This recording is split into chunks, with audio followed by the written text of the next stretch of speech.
Assalamualaikum warahmatullahi wabarakatuh dan salam sejahtera. Hari ini cikgu nak mengajar matematik tahun 4 yang bertajuk Koordinat, Nisbah dan Kadaran.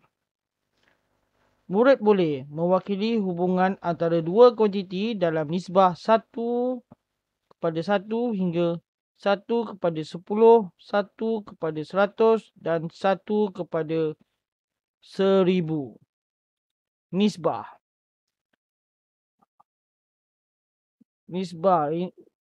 Titik ni penting mewakili untuk nisbah. Seterusnya, nisbah. Ini satu cawan gula pasir ibu.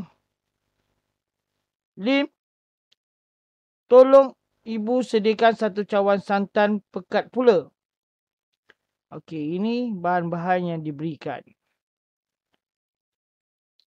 Soalan. Berapakah nisbah bilangan cawan gula pasir kepada bilangan cawan santan pekat? Lihat bahan-bahan kuih lapis ini. Cari cawan santan pekat dan satu cawan gula pasir. Kemudiannya, dia dah ambil yang ni. Satu cawan gula pasir dan satu cawan santan pekat. Satu cawan gula pasir kepada satu cawan santan pekat dinyatakan sebagai nisbah 1:1. Apa maksud dia? Ambil je nombor 1 sini. Satu cawan, 1.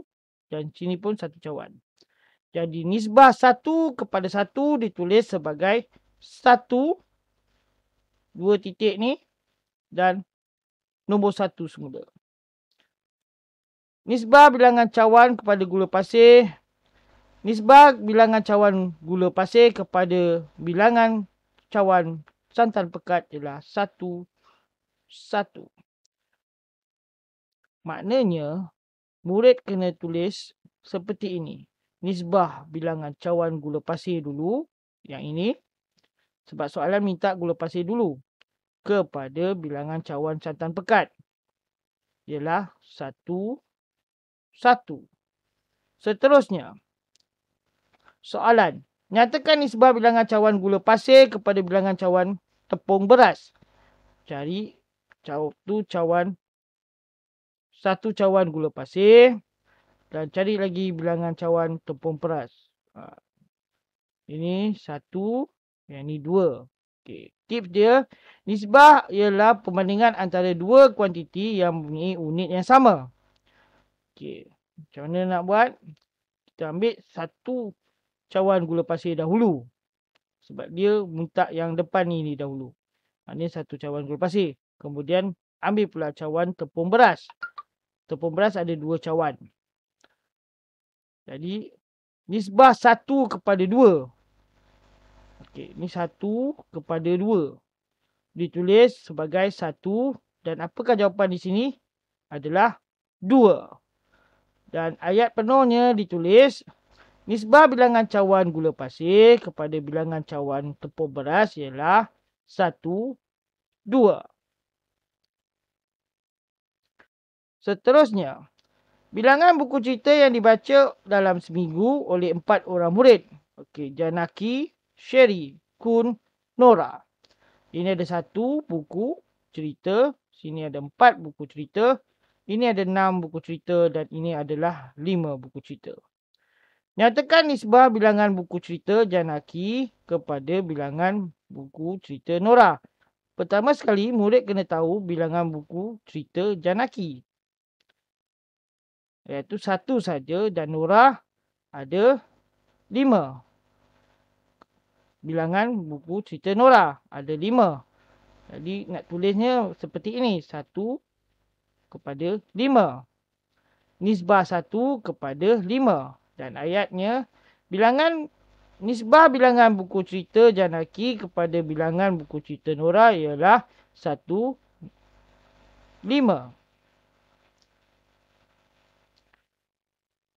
Soalan lain pula, nyatakan nisbah bilangan buku cerita Janaki kepada bilangan buku cerita Sherry. Kita buat A dulu, Sherry.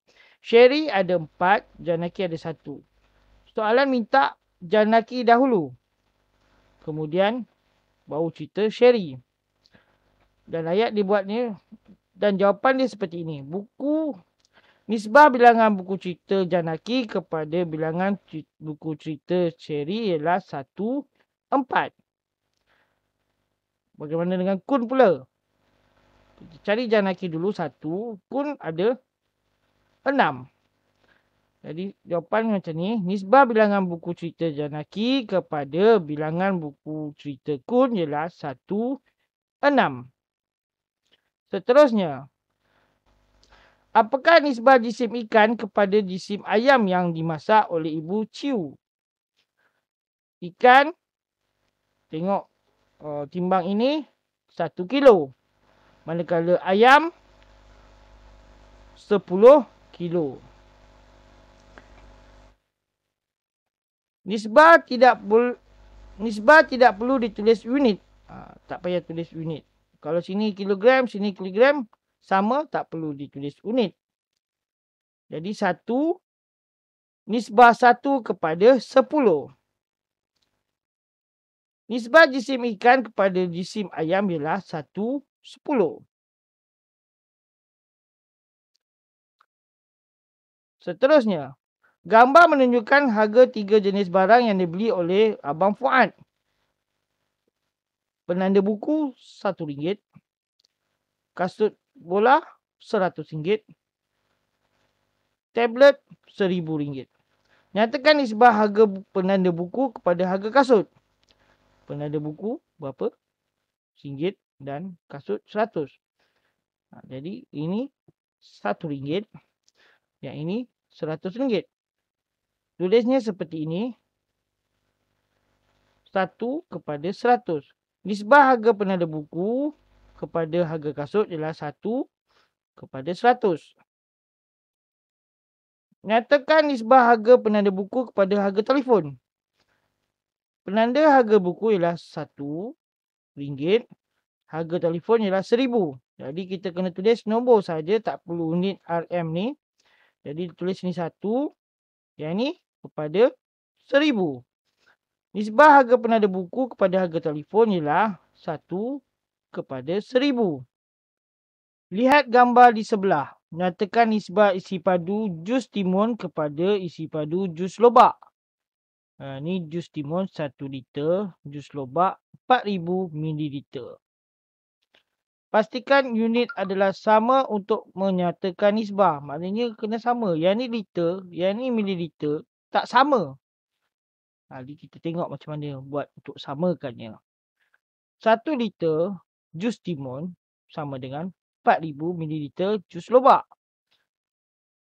Nak kenakan samanya untuk jadikan dia liter, kena bahagi dengan 1000. Ingat balik formula, ingat balik pertukaran unit. Liter kepada mililiter, mililiter kepada liter. Jadi, kekalkan dia 1 liter untuk jus timun. Apabila telah bagikan jus lobak ini dengan 1000, akan jadi 4 liter. Dan kita tulis seperti ini. 1 kepada 4. Nisbah isi padu jus timun kepada isi padu jus lobak ialah 1 kepada 4. Seterusnya, jisim betik 1 kilogram, jisim kelapa 1000 gram. Nisbah jisim betik kepada jisim kelapa ialah 1 kepada 1000. Adakah jawapan ini betul? Bincangkan. Okey. Jawapannya adalah salah. Kenapa salah? Kerana jisim betik unitnya kilogram. Ni kilogram. Dan jisim kelapa unitnya gram. Tak sama unit. Oleh itu jisim kelapa perlu ditukarkan kepada unit kilogram. Barulah sama dengan jisim betik. Bagaimana nak tukar? 1000 gram jisim kelapa perlu dibagikan kepada 1000. Jawapannya untuk jisim kelapa ialah 1 kilogram. Baru sama dengan jisim betik. Dan jawapan yang betul ialah nisbah jisim betik kepada jisim kelapa ialah 1 kepada 1. Itulah jawapannya untuk soalan ini. Itu saja daripada cikgu. Assalamualaikum warahmatullahi wabarakatuh.